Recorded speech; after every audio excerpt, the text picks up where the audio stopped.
오늘 말씀 끝나고 나면 297장 아까 우리 드렸던 찬양 있죠?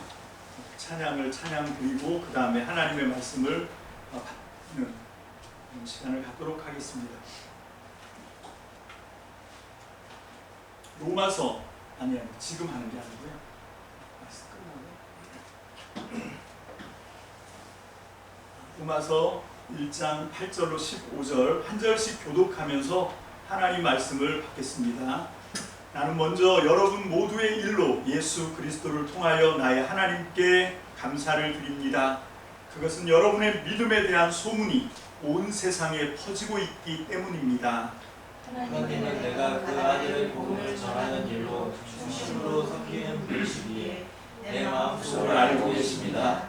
나는 기도할 때마다 언제나 여러분을 생각하며 어떻게 해서든지 하나님의 뜻으로 여러분에게로 갈 수 있는 좋은 길이 열리기를 간구하고 있습니다. 내가 여러분을 간절히 보고 싶어하는 것은 여러분에게 신령한 은사를 좀 나누어 주어 여러분을 굳세게 하려고 하는 것입니다. 이것은 내가 여러분과 함께 지내면서 여러분과 내가 서로의 믿음으로 서로 격려를 받고자 하는 것입니다. 형제자매 여러분은 이것을 아시기 바랍니다. 나는 여러분에게 가려고 여러 번 마음을 먹었으나 지금까지 길이 막혀서 뜻을 이루지 못하였습니다. 나는 다른 이방 사람들 가운데서도 열매를 거둔 것과 같이 여러분 가운데서도 그것을 좀 거두려고 했던 것입니다. 다 같이요. 나는 그리스도의 사랑이나 미개한 사람에게나 지혜가 있는 사람에게나 어리석은 사람에게나 다 빚을 진 사람입니다. 15절고요. 그러므로 나의 간절한 소원은 로마에 있는 여러분에게도 복음을 전하는 일입니다. 아멘. 기도합시다. 할렐루야. 살아계신 주님, 이제 우리가 로마서의 말씀을 새롭게 하나님의 말씀, 하나님의 음성으로 듣고 받기를 원합니다. 하나님, 이제까지는 우리 개인의 만족을 위하여, 우리 개인의 하나님 구원을 위하여, 우리 개인의 하나님이 주시는 복을 위하여 우리가 로마서의 말씀을 붙들었다고 하면 이제 우리 공동체를 위하여, 그리고 우리 믿음의 사람들을 뛰어넘는 온 세계의 영혼들, 하나님의 사람들을 위하여, 하나님 나라를 위하여 주신 귀한 말씀으로 이제 로마서를 새롭게 발견하기를 원합니다. 하나님, 그러나 인간의 지혜에 한계가 있습니다. 우리 주님, 사람의 지혜를 뛰어넘는 하나님의 놀라우신 지혜로, 하나님의 계시의 영으로, 성령의 충만한 총명의 영으로 우리를 사로잡아 주옵소서. 그래서 오늘도 주님의 말씀을 통하여 하나님의 마음을 깨닫게 도와주시고 하나님의 뜻을 발견하는 복된 시간만 될 수 있도록 말씀을 전하는 저나 받는 모든 믿음의 하나님의 사람들에게 역사하여 주옵소서. 모든 전복 주님께 맡깁니다. 감사를 드리옵고 예수님 이름으로 축복하며 기도합니다. 아멘. 할렐루야. 아멘. 자, 이제 우리 로마서 말씀을 함께 나누어 보고 있는데요. 벌써 네 번째 시간입니다. 첫 시간은 우리가 로마서를 왜 이 시점에 우리가 로마서를 다시 읽어야 하는지, 그것도 개인적 차원이 아니라, 개인의 관점이 아니라 공동체, 교회, 그리고 그걸 뛰어넘는 하나님의 나라, 하나님의 나라가, 우리 교회가 하나님 나라를 추구해야 합니다. 그렇지만 교회가 하나님의 나라다 이렇게 얘기하면 좀 틀려요.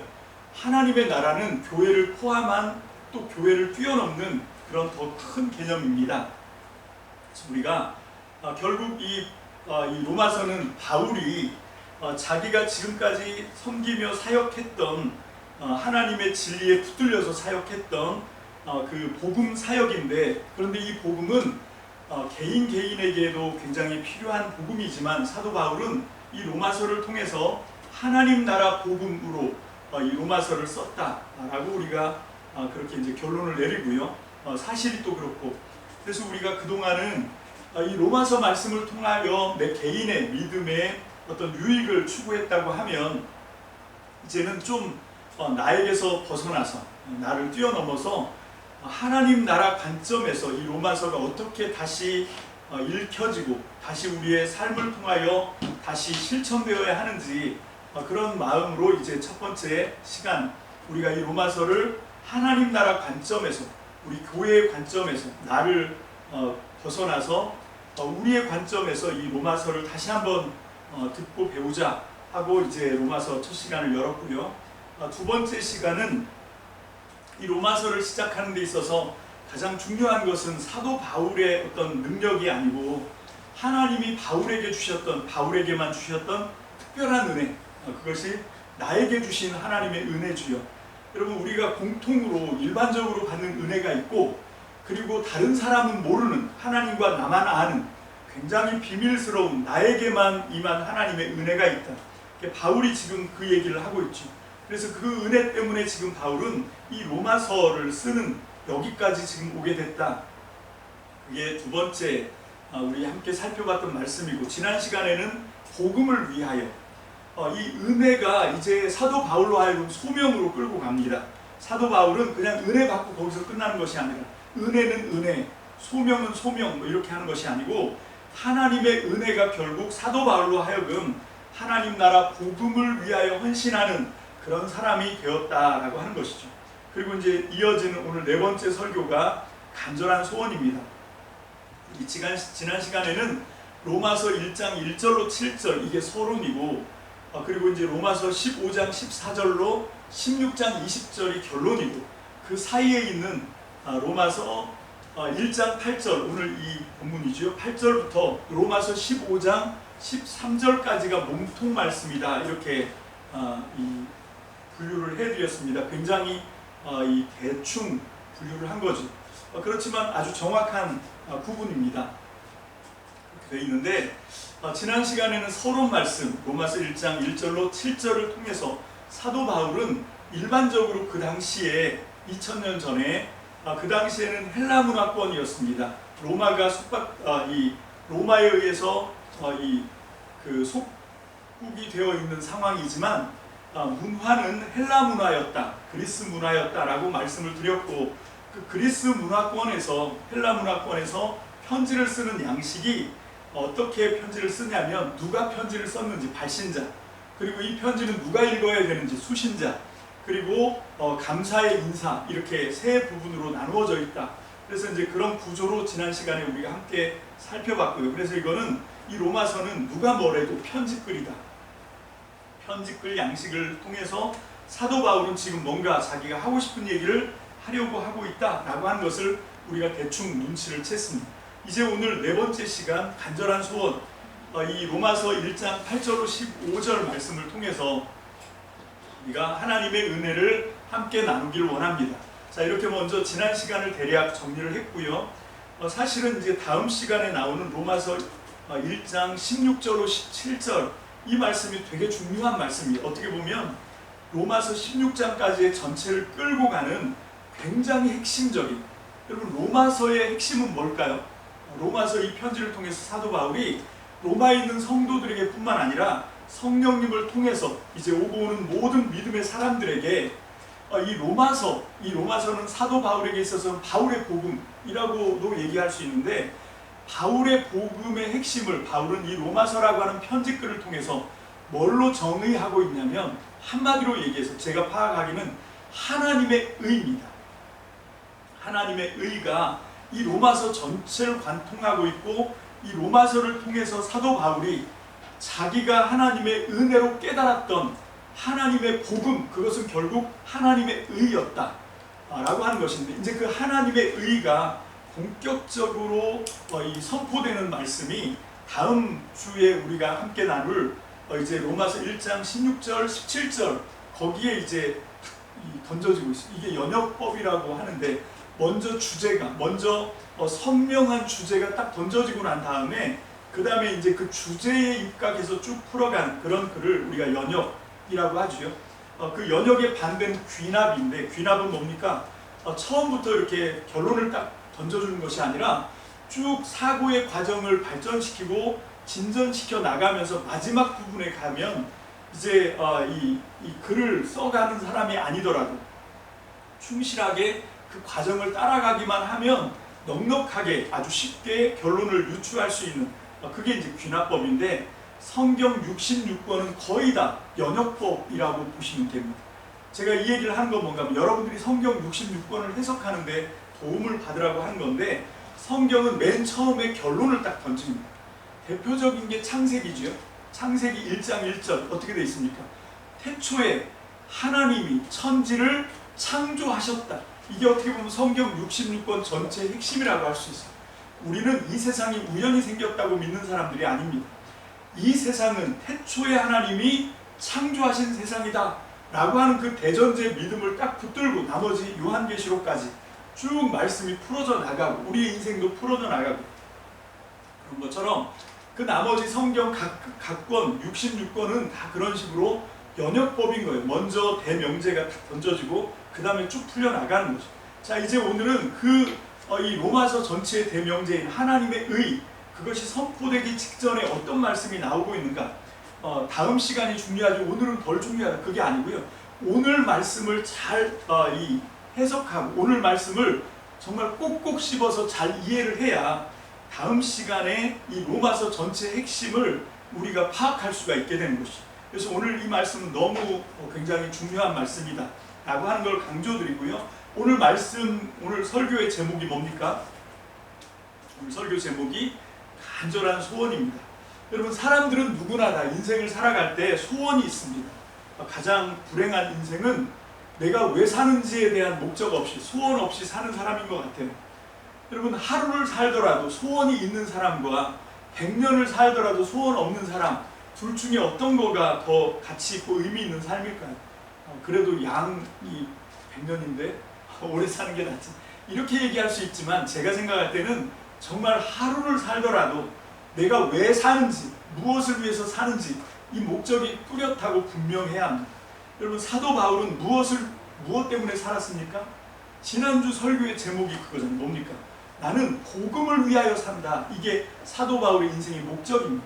근데 그 복음을 위하여 산다, 다 이렇게 다 그렇게 얘기할 수 있어요. 저도 복음을 위해서 삽니다. 문제는 뭡니까? 강도의 문제인 것 같아요. 질의 문제입니다. 사도 바울은 그 복음을 위해서 사는데 간절한 소원을 품고 그렇게 사는 거예요. 그 인생의 목적, 복음을 위하는 삶을 위해서 정말 자기의 모든 것을 다 끌어다가, 여러분 지금 간절함을 통해서 불태우고 있는 그런 인생이다라고 하는 것이죠. 사도 바울이 지금까지 이 이탈리아 로마를 중심으로 봤을 때 동쪽 사역, 그래서 안디옥 교회에서부터 복음 사역을 시작해서 성령의 감동으로 선교를 하기 시작해서 그 지역에 이제 더 이상 여기선 일할 곳이 없다라고 얘기할 정도로 부지런히 열심히 그렇게 복음을 전했습니다.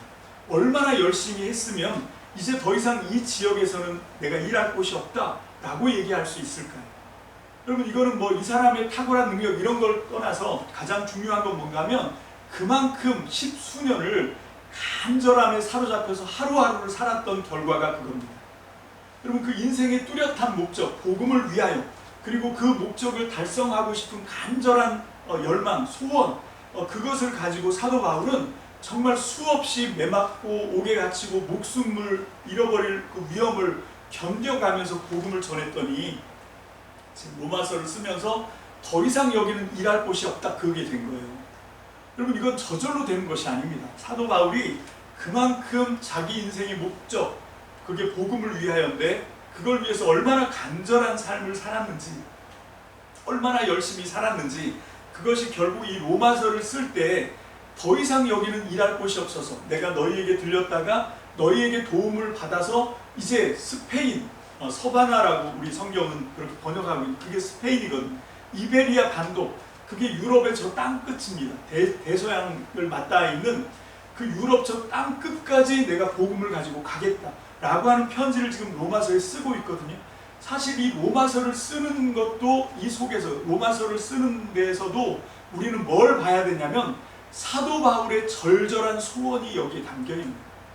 사도 바울이 복음을 위하여, 자기 인생의 목적인 복음을 위하여 얼마나 소원이 절절했으면 이 로마서를 쓰겠습니다. 한 번도 만나본 적이 없다니까, 로마 사람들. 한 번도 본 적 없는 사람들에게 자기 인생의 목적과 소원을 지금 얘기하면서 나는 복음을 위해서 하나님께 붙들림을 받았다. 나는 이제 그 복음을 이루는 그 일을 위해서 내 인생을 살아갈 건데 너희가 좀 도와줘라 라고 하는 이 편지를 쓰게 된 동기도 사도 바울의 간절한 소원 때문에 그렇다라고 볼 수가 있는 거죠. 그리고 이제 사도 바울은 스페인 땅끝까지 복음을 들고 갑니다. 그렇게 가게 되는 이유도 뭔가 하면 소원 때문에 그런 거예요. 자기 인생의 목표가 뚜렷해졌습니다. 복음을 위하여.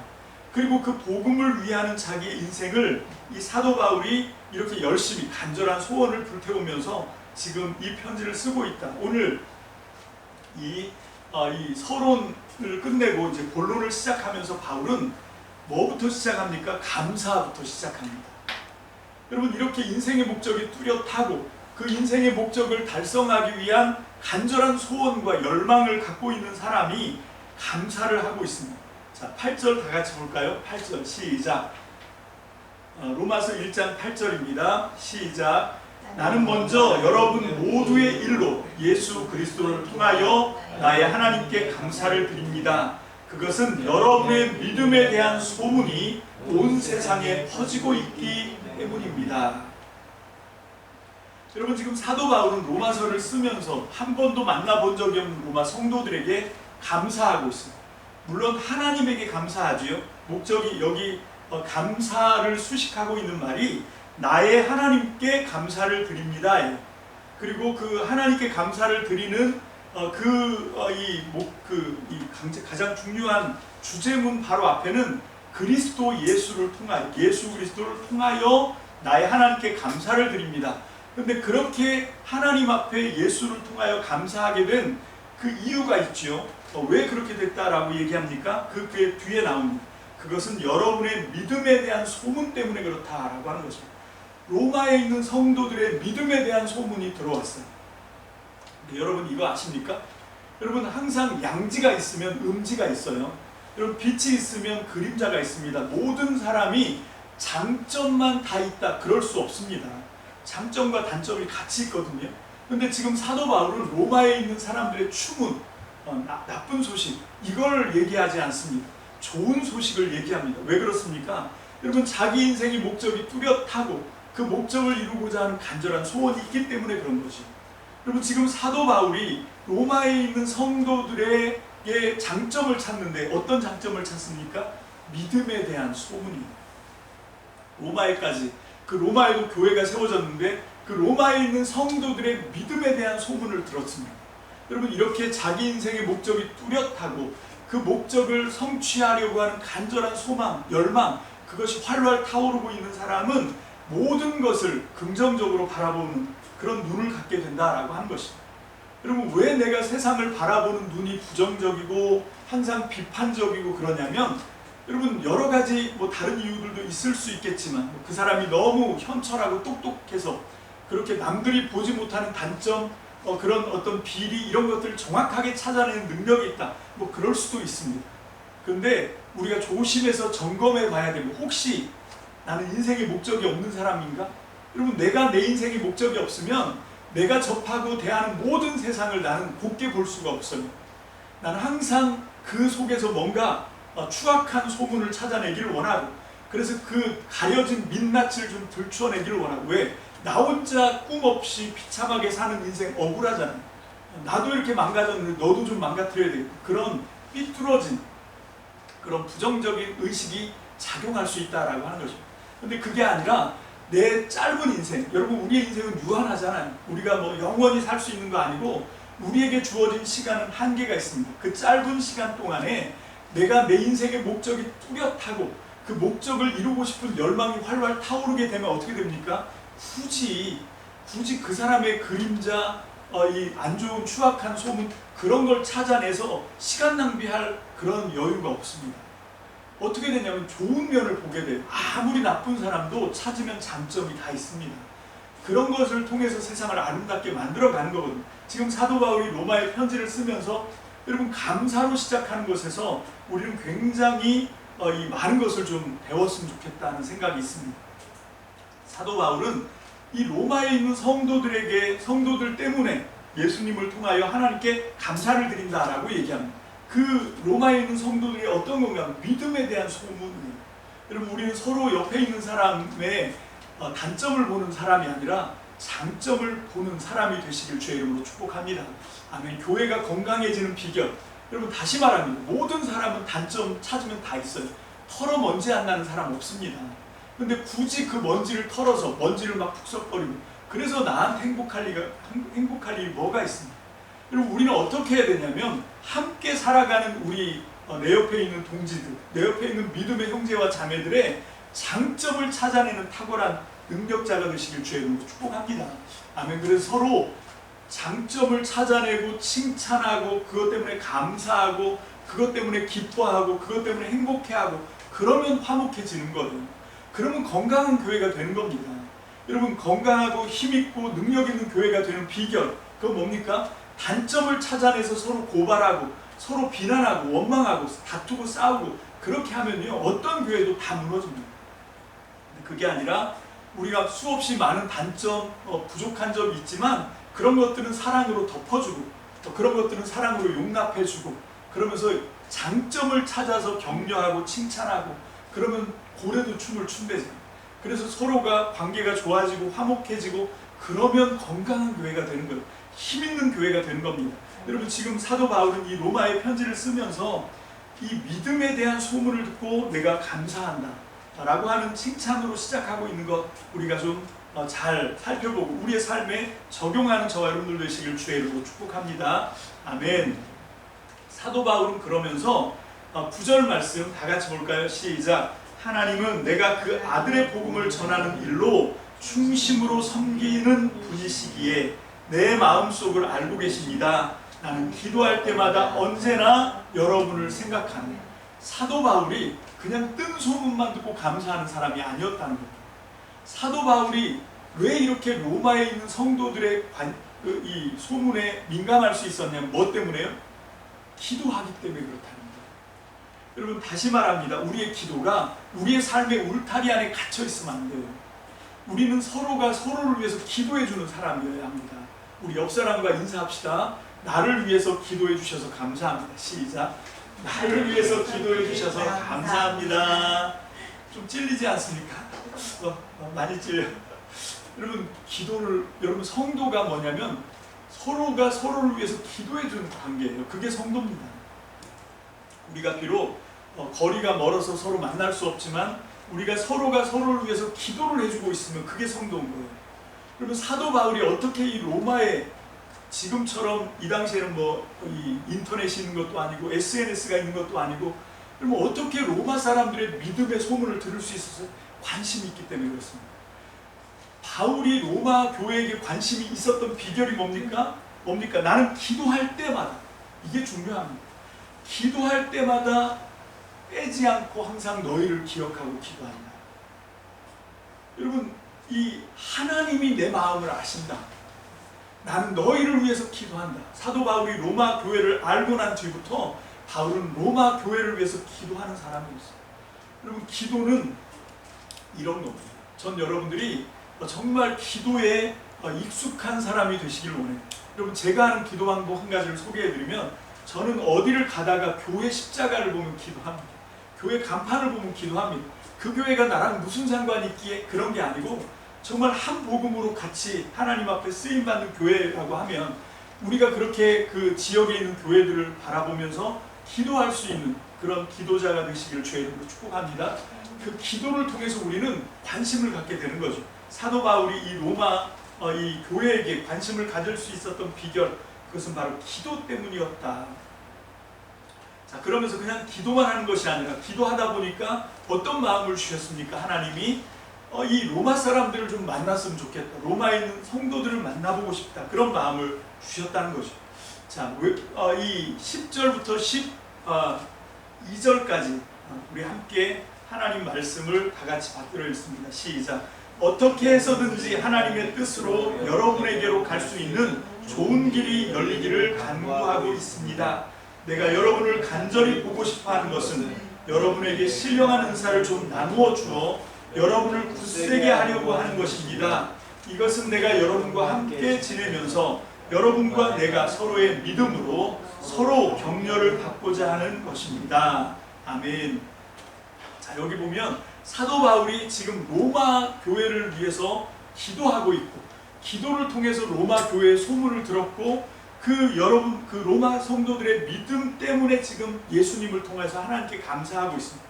근데 여기서 끝내는 것이 아니라 사도 바울은 자, 이렇게 관심과 그리고 기도를 통해서 그 로마에 있는 성도들의 믿음에 대한 것을 알게 됐고 그것 때문에 하나님께 감사한 것으로 끝난 것이 아니라 어떻게 합니까? 만나보고 싶다는 소원이 생겼다는 거죠. 어떻게 해서든지 여러분에게 가고 싶다라고 하는 지금 표현을 하고 있습니다. 그런데 여기 굉장히 중요한 게 한 가지가 있죠. 뭡니까? 어떻게 해서든지 하나님의 뜻으로. 여러분 그냥 내 마음이 원해서 이 로마 성도들을 만나보고 싶다가 아닌 거예요. 여러분 사도 바울은 뭘 하든 하나님의 뜻입니다. 왜? 바울이 복음을 위해서 살았던 삶도 하나님의 뜻이었기 때문에 바울이 그 복음을 이 하나님이 부르신 복음의 사명을 성취하고 싶은 간절한 소망도 결국 하나님의 뜻으로 시작된 것이기 때문에 사도 바울은 어디에 있든지 어떤 상황이든지 항상 먼저 생각하는 게 뭐냐면 하나님의 뜻입니다. 여러분 이게 어떤 의미가 있습니까? 여러분 이렇게 생각해 보면 돼요. 나는 내가 인생을 살아가는데 가장 중요한 동기가 뭡니까? 오늘 아침에도 내가 눈을 떴어요. 그리고 내가 아침을 먹었겠지요. 아침에 어떤 일들을 했습니다. 그런데 그게 다 어떤 거에 의해서 그런 행동들이 이끌어져 나왔을까요? 제가 볼 때는 아마 내 뜻이었을 거예요. 내가 그걸 원해서, 내가 그러고 싶어서, 내가 하고 싶은 이게 내 뜻이잖아요. 세상에 있는 많은 사람들은 자기 뜻대로 살아가는 사람이에요. 근데 지금 사도 바울도 원래 그랬던 사람이었죠. 근데 다메섹에서 주님을 만나고 난 다음 성령을 통해서 살아계신 주님을 만나고 난 다음에 이 사람의 삶이 바뀌었습니다. 어떻게? 내 뜻으로 살던 사람이 이제는 하나님의 뜻에 붙들려서 살아가는 사람. 믿음이 뭡니까? 내 뜻으로 살던 사람이 변해서 하나님의 뜻으로 사는 것, 이게 믿음이지. 그냥 나는 믿습니다 한다고 믿음의 사람이 아닌 거예요.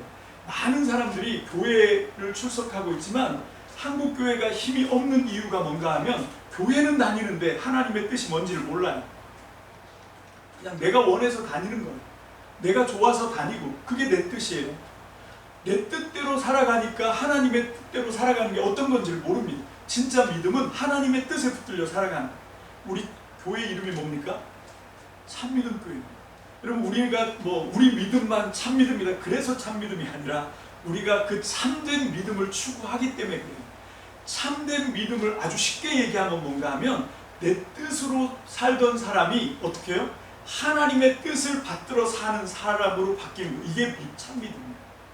여러분 전 여러분들이 정말 참된 믿음의 사람으로 변화되기를 원합니다. 아멘. 그러기 위해서 가장 중요한 게 뭡니까? 하나님의 뜻을 찾는 거죠. 오늘도 전 여러분들이 나를 향하신 하나님의 뜻이 무엇인지 발견하고 싶은 소원이 있게 되시길 주의 이름으로 축복합니다. 아멘. 나를 향하신 하나님의 뜻을 내가 모르겠는데 네가 좀 얘기해줘봐. 그렇게 해서 찾아내는 게 아니에요. 나를 향하신 하나님의 뜻을 내가 왜 모릅니까? 왜 모르냐면 관심이 없어서 그런 거예요. 내가 지금 나를 향하신 하나님의 뜻을 알고 싶습니다 하면 하나님은 가르쳐주게 돼 있습니다. 가르쳐 주신다고 또 말씀하고 있고 요한 1서 1장 9절에 보면 하나님은 미쁘고 의로우셔서 우리가 기도하면 다 응답해 주시고 알려주시는 분이십니다. 믿으시길 주의 이름으로 축복합니다. 아멘. 자 이제 13절 다 같이 봅니다. 시작. 형제 자매 여러분은 이것을 아시기 바랍니다.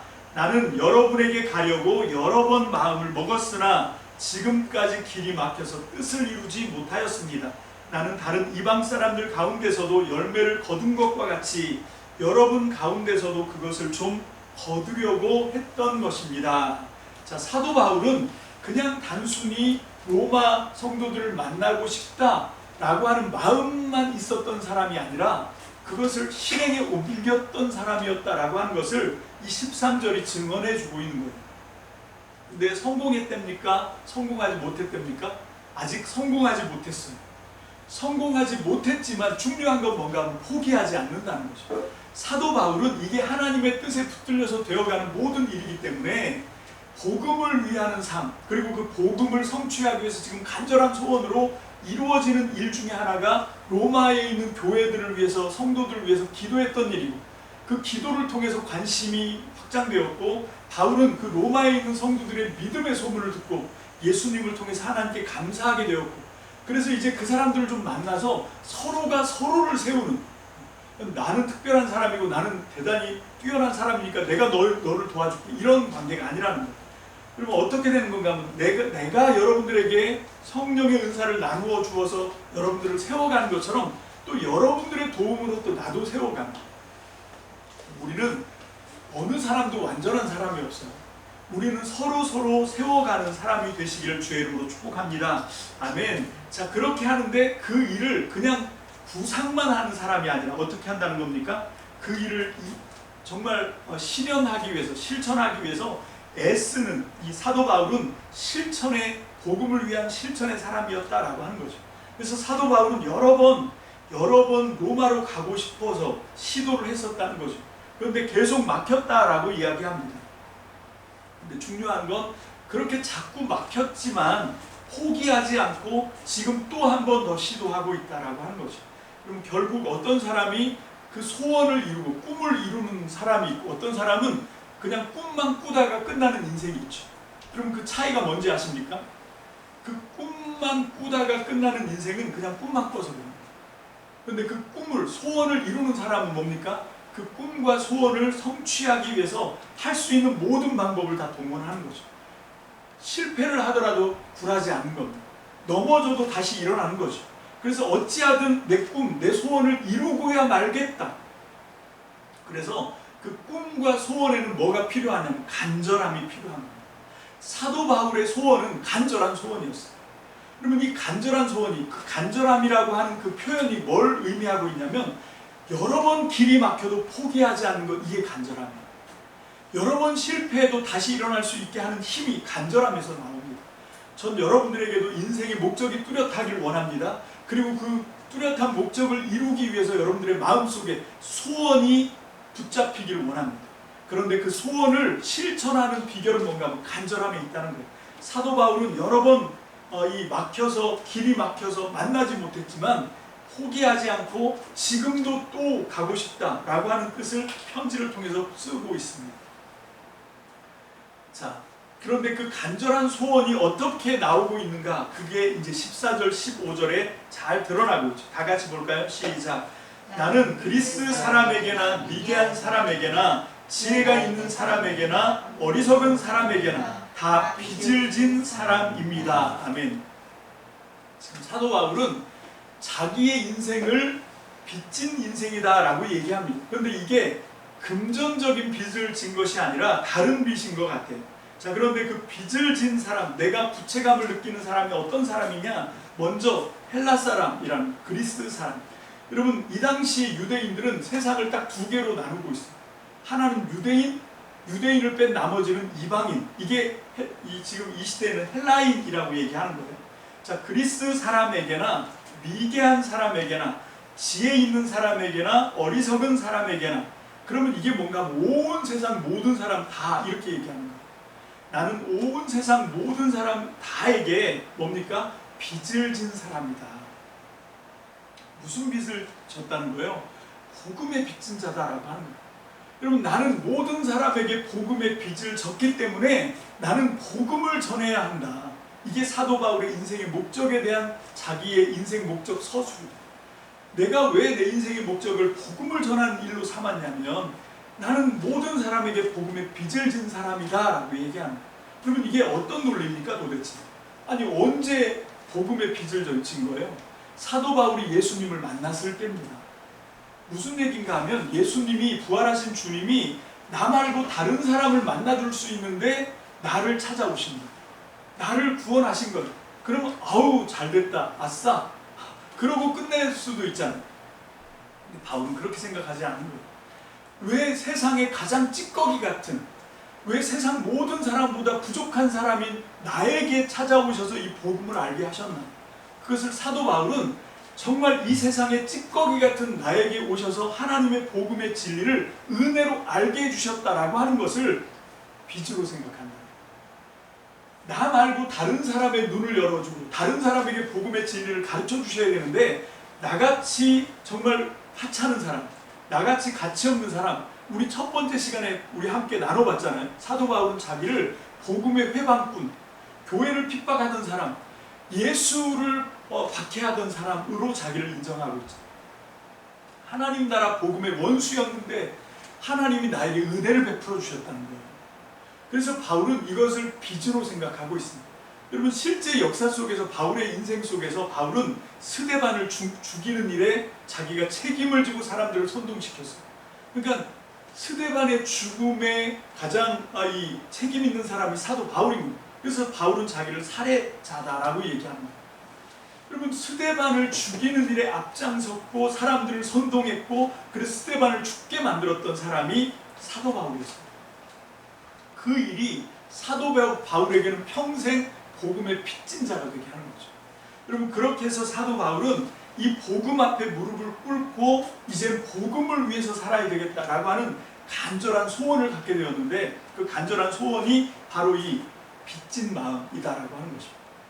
여러분, 저는 이 사도 바울의 자기 고백을 통해서 저와 여러분들도 정말 내가 하고자 하는 어떤 일에 간절함이 어떻게 생겨나는지에 대한 이 놀라운 이 방법을 좀 배우기를 원해요.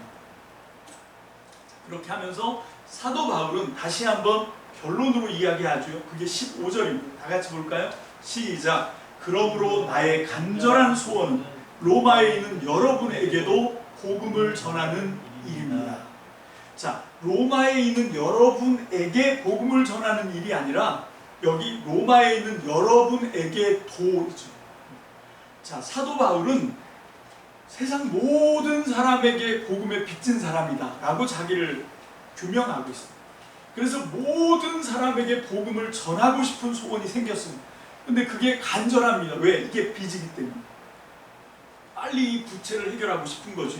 자, 그런데 그 방법으로 지금 로마에 있는 여러분에게도 복음을 전하는 간절한 소원이 생겼다는 겁니다. 자, 이제 이 말씀 전체를 우리가 다 읽어봤는데 다시 한번 정리를 해보겠습니다. 사도 바울이 이렇게 될 수 있었던 비결은 첫 번째는 하나님의 은혜였습니다. 하나님의 은혜로 복음의 원수였던, 하나님 나라의 원수였던 이 사도 바울을 하나님은 오히려 은혜로 원수에게 복음의 비밀을 알게 해주셨어요. 그게 다메섹 도상에서 예수를 만나는 사건이라고 말씀드렸어요. 여러분, 그렇게 복음의 빚진 자가 되어서 사도 바울은 간절한 소망을 갖고 이제 복음을 전하는 일에 자기의 모든 것을 갖다 바칩니다. 그 대표적인 고백이 사도행전 20장 22절로 27절에 나오는 사도 바울의 고백이에요. 자, 함께 보겠습니다. 22절로 27절입니다. 시작. 보십시오. 이제 나는 성령에 매여서 예루살렘으로 가는 길입니다. 거기서 무슨 일이 내게 닥칠지 나는 모릅니다. 다만 내가 아는 것은 성령이 내게 일러주시는 것뿐인데 어느 도시에든지 투옥과 환난이 나를 기다리고 있다는 것입니다. 그러나 내가 나의 달려갈 길을 다 달리고 주 예수께 받은 사명 곧 하나님의 은혜의 복음을 증언하는 일을 다하기만 하면 나는 내 목숨이 조금도 아깝지 않습니다. 나는 여러분 가운데로 들어가서 그 나라를 선포하였습니다. 그런데 이제 나는 여러분 모두가 내 얼굴을 다시는 보지 못하리라는 것을 알고 있습니다. 그러므로 나는 오늘 여러분에게 엄숙하게 증언합니다. 여러분 가운데서 누가 구원을 받지 못하는 일이 있더라도 내게는 아무런 책임이 없습니다. 그것은 내가 주저하지 않고 여러분들에게 하나님의 모든 경륜을 전해 주었기 때문입니다. 여러분, 지금 이 드로아에 에베소에 있는 장로들을 불러다 놓고 지금 사도 바울이 얘기하는 겁니다. 사도 바울이 자기 고백 얘기를 하고 있습니다. 난 지금 성령에 매여서 지금 예루살렘으로 올라가고 있는데 지금 베베 집사, 갱그레아 베베 집사를 통해서 로마서 편지를 써서 보내고 난 뒤의 일입니다. 그리고 이제 선교 보고, 3차 선교 보고를 하려고 예루살렘으로 올라가고 있고, 그것뿐만 아니라 예루살렘에 기근이 들었다는 소문을 들어서 이제 그리스도와 아가야 지방에서 헌금을 모아가지고 지금 그 사람들에게 전달해 주려고 올라가고 있는데 바울은 알고 있었어요. 내가 거기 가면 험한 일을 당할 거다라고 하는 사실을 알고 있었어요. 그럼에도 불구하고 거기로 올라갑니다. 많은 사람들이 말렸어요. 거기 올라가면 큰일 납니다. 올라가지 마십시오 라고 얘기하는데 바울은 그 만류를 다 뿌리치면서 지금 이 얘기를 하고 있습니다. 뭐라고 얘기합니까?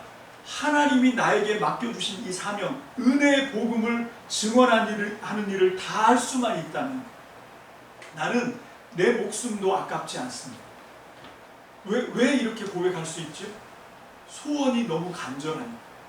자기를 붙들고 있는 그 목적, 인생의 목적을 달성하고 싶은 소원이 간절하면 어떤 것을 지불해도 아깝지가 않습니다. 자기 인생의 목적을 성취하는 일에 간절한 소원이 결국 이렇게 고백하는 것을 우리에게 말씀하고 있는 것을 우리가 볼 수 있습니다. 여러분, 로마서에도 비슷한 고백이 나오는데 이게 로마서 9장과 10장에 나오는 고백입니다. 사도 바울은 이 로마의 교회의 문제 중에 하나가 유대인과 이방인의 다툼이 있다는 얘기를 들었어요. 어떻게 알았습니까? 한 번도 가본 적이 없어요. 로마 교회 사람들하고 만나본 적이 없는데 어떻게 로마 교회 안에 있는 사정을 알 수 있어요? 다시 말합니다. 기도해서요. 기도하고 로마에 관심을 갖고 그 사람들을 만나보고 싶은 간절한 소원이 있었기 때문에 아직 한 번도 일면식이 없지만, 가본 적이 없지만, 만나보지 못했지만 그 교회 안에 있는 문제는 발견할 수 있었습니다. 그게 뭔가 하면 유대인과 이방인의 갈등이었어요. 그런데 이 로마 교회는 좀 특이했습니다. 이제 이 9장과 10장을 가면 이제 더 자세히 말씀드리겠지만 대략 설명을 하면 다른 데서는 갑이 유대인이고 약자가 이 로마 이방인 헬라 사람입니다. 그런데 이 로마 교회는 뒤집어졌어요. 누가 갑입니까? 헬라 사람, 이방 사람, 로마인들이 갑이에요. 누가 약자냐면 유대인들이 약자입니다. 그래서 이 유대인들이 핍박을 받고 있는 거예요. 그런데 사도 바울이 말합니다. 나는 비록 하나님의 은혜로 복음을 위하여 복음을 증언하는 사역자로 부르심을 받았는데 어떤 사람들에게 복음을 전하는 겁니까? 이방인들에게 복음을 전하는, 이방인들에게 복음을 전하는 이방인의 사도로 부름을 받았지만, 그런데 사도 바울은 뒤집어서 말합니다. 내 동족 이 유대인들을 구원하는 일에도 나는 관심이 있다 라고 얘기하는 그 고백입니다. 우리 9장 1절로 3절 다 같이 볼까요? 시작. 나는 그리스도 안에서 참말을 하고 거짓말을 하지 않습니다. 내 양심이 성령을 힘입어서 이것을 증언하여 줍니다. 나에게는 큰 슬픔이 있고 내 마음에는 끊임없는 고통이 있습니다. 나는 육신으로 내 동족인 내 결례를 위하는 일이면 내가 저주를 받아서 그리스도에게서 끊어질지라도 달게 받겠습니다. 자, 여기 사도 바울이 내가 저주라도 달게 받겠습니다. 그런데 그것은 뭐를 위해서요? 내 육신으로 내 동족인 내 결례, 이 유대인들을 위하는 일이라면, 자, 그리고 9장에서 좀 추상적으로 얘기했어요. 내 동족을 위하는 일이면 나는 저주를 받아도 좋겠다. 근데 내 동족, 내 결례를 위하는 일이 뭐냐? 그게 이제 10장에 자세히 말씀하고 있어요. 10장 1절로 4절 시작. 형제 자매 여러분, 내 마음의 간절한 소원과 내 동족을 위하여 하나님께 드리는 내 기도의 내용은 그들이 구원을 얻는 일입니다. 자, 요거였어요. 내 동족, 내 결례를 위하는 일이라면 나는 저주를 받아도 좋은데, 내 동족, 내 결례를 위하는 일 결정이 뭐냐면, 끝판왕이 뭐냐면 그건 구원을 얻는 거다라고 합니다. 2절부터 4절 시작. 나는 증언합니다. 그들은 하나님을 섬기는 데 열성이 있습니다. 그러나 그 열성은 올바른 지식에서 생긴 것이 아닙니다. 그들은 하나님의 의를 알지 못하고 자기 자신들의 의를 세우려고 힘을 씀으로써 하나님의 의에는 복종하지 않게 되었습니다. 그러므로 그리스도는 율법의 끝마침이 되셔서 모든 믿는 사람에게 의가 되어 주셨습니다. 자, 로마서 주제가 하나님의 의라고 말씀드렸습니다. 이 하나님의 의의 대척점에 있는 하나님의 의를 허물어뜨리는 의가 하나 있는데 그게 뭡니까? 자기 의예요. 오늘날도 똑같이 마찬가지입니다. 우리가 이 로마서를 통해서 발견하고 싶은 건 뭔가 하면 하나님의 의가 뭐냐를 발견해야 돼요. 오늘날도 교회가 왜 분열을 합니까? 왜 교회가 서로 힘을 합치지 못합니까? 왜 서로 다툼이 일어납니까? 결국은 뭔가 하면 자기 의가 작동해서 그래요. 자기 의를 해결할 수 있으려면 자기 의를 어떻게 해결해봐야 그래서는 안 됩니다. 하나님의 의가 세워지면 자기 의는 자동적으로 사라집니다. 여러분, 자기 의가 허물어지고 하나님의 의가 세워지는, 여러분, 그런 역사가 있어지게 되시길 주의 이름으로 축복합니다. 아멘. 그래서 바울은 지금 이 로마서를 쓰면서 하나님 나라 의를 세우는 일에 지금 이 이야기도 끄집어서 얘기하고 있는 거예요. 내 동족, 내 결례를 위하는 일이라면 난 저주를 받아주셨다. 그것은 뭔가 하면 그 사람들이 구원을 얻는 거다. 근데 그 사람들이 왜 구원을 못 얻게 됐냐면 자기 의 때문에 그렇다. 자기 의가 너무 강력하다 보니까 하나님의 의를 잃어버리고, 그것 때문에 결국 저주의 길로 떨어지는 그 유대인들 때문에 사도 바울이 어떻다는 겁니까? 난 지금 너무 슬프다, 난 지금 너무 고통스럽다, 그 얘기를 하고 있는 거예요. 그래서 정말 어떻게 해서든지 내 동족을 구원하고 싶다. 그러니까 로마에 있는 교회야, 제발 내 동족 유대인들을 그렇게 너무 원수 보듯하지 마라. 그들은 자기 의에 사로잡혀서 하나님의 의를 망각하고 잃어버렸지만 그 사람들을 회복하는 일에 로마 교회가 힘을 좀 써주면 안 되겠냐 하고 지금 요청을 한 거다라고 하는 것입니다. 자, 이 말씀을 통해서 우리는 이 본문 말씀에 사도 바울의 간절한 소원을 발견할 수 있게 됐습니다. 자, 그런데 이 본문 로마서 1장 8절로 15절의 말씀을 지금 저와 여러분들이 오늘 이 자리에서 2023년 6월 11일 이 주일날 아침에, 6월 둘째 주 주일날 아침에 이 말씀을 받을 때 하나님은 어떤 의도로 이 말씀을 우리에게 주시는 걸까? 바울처럼 저와 여러분들에게도 복음을 위하여, 하나님의 의를 위하여 저와 여러분들에게도 간절한 소원이 일어나길 원하는 마음 아니겠습니까? 전 여러분들이 저의 이 어줍지 않은 설교를 들으시고 이 로마서 1장 8절로 15절의 말씀을 통해서 하나님의 음성을 들을 수 있게 되시길 주님의 이름으로 축복합니다. 아멘. 찬송 297장 찬양 드리고 오늘 말씀을 함께 봉독하도록 하겠습니다. 찬송 297장. 오늘 주신 말씀을 기억하면서 찬양 드리겠습니다.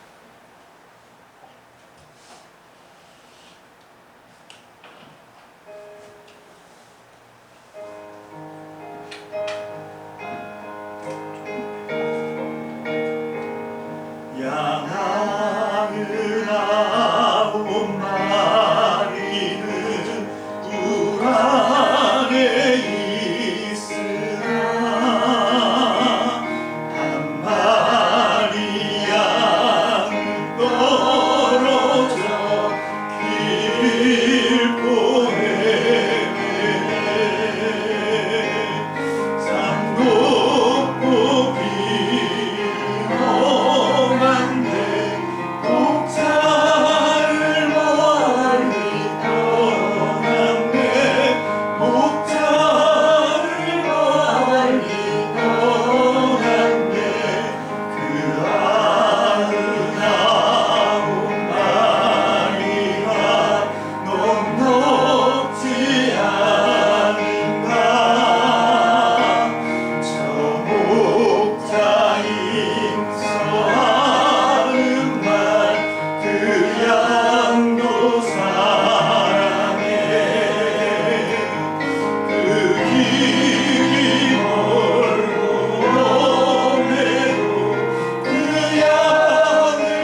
자리에서 일어나시겠습니다.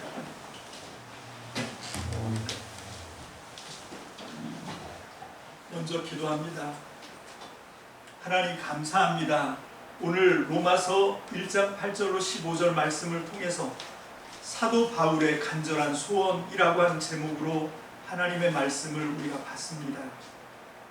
하나님, 오늘 이 시간 사도 바울이 복음을 위하는 인생의 목적을 발견하고 그 복음을 위하는 삶을 성취하기 위해서 그 마음속에 하나님의 은혜로 간절한 소망이 생긴 것을 우리가 보았습니다. 하나님, 그러나 우리 자신을 돌아보면 우리에게는 인생의 목적도 흐릿하고 그 인생의 목적을 성취하고자 하는 간절한 소원도 별로 없는 것을 발견합니다. 하나님, 이 로마서의 말씀을 통하여 먼저 우리가 하나님 나라에 대한 복음을 위한 목적이 분명하게 세워지게 도와주시고, 하나님, 그 하나님 나라의 목적, 하나님 나라의 복음을 온 세상에 전하고자 하는 내 인생의 목적을 반드시 이루고 싶은 간절한 소망을 사도 바울처럼 주님 우리도 허락받기를 원합니다.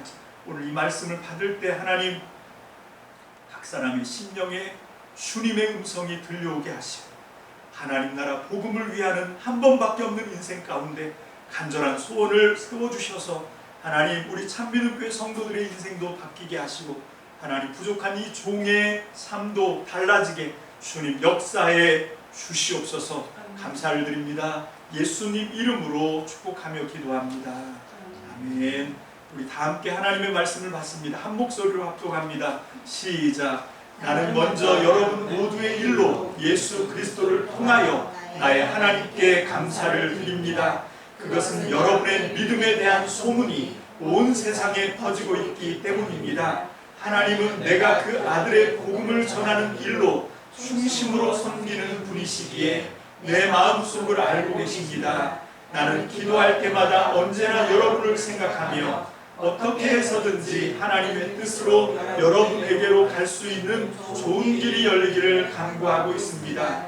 내가 여러분을 간절히 보고 싶어하는 것은 여러분에게 신령한 은사를 좀 나누어 주어 여러분을 굳세게 하려고 하는 것입니다. 이것은 내가 여러분과 함께 지내면서 여러분과 내가 서로의 믿음으로 서로 격려를 받고자 하는 것입니다. 형제자매 여러분 이것을 아시기 바랍니다. 나는 여러분에게 가려고 여러 번 마음을 먹었으나 지금까지 길이 막혀서 뜻을 이루지 못하였습니다. 나는 다른 이방 사람들 가운데서도 열매를 거둔 것과 같이 여러분 가운데서도 그것을 좀 거두려고 했던 것입니다. 나는 그리스도에서 미디안 사람에게나 지혜가 있는 사람에게나 어리석은 사람에게나 다 빚을 진 사람입니다. 그러므로 나의 간절한 소원은 로마에 있는 여러분에게도 복음을 전하는 일입니다. 아멘. 다 자리에 앉으시겠습니다. 기도하고 예배를 마칩니다. 하나님 아버지, 오늘 우리가 주님 앞에 6월 둘째 주 예배를 드리면서 주의 말씀을 받았습니다. 하나님, 우리 각 사람에게 하나님의 음성을 들려주셔서 감사합니다.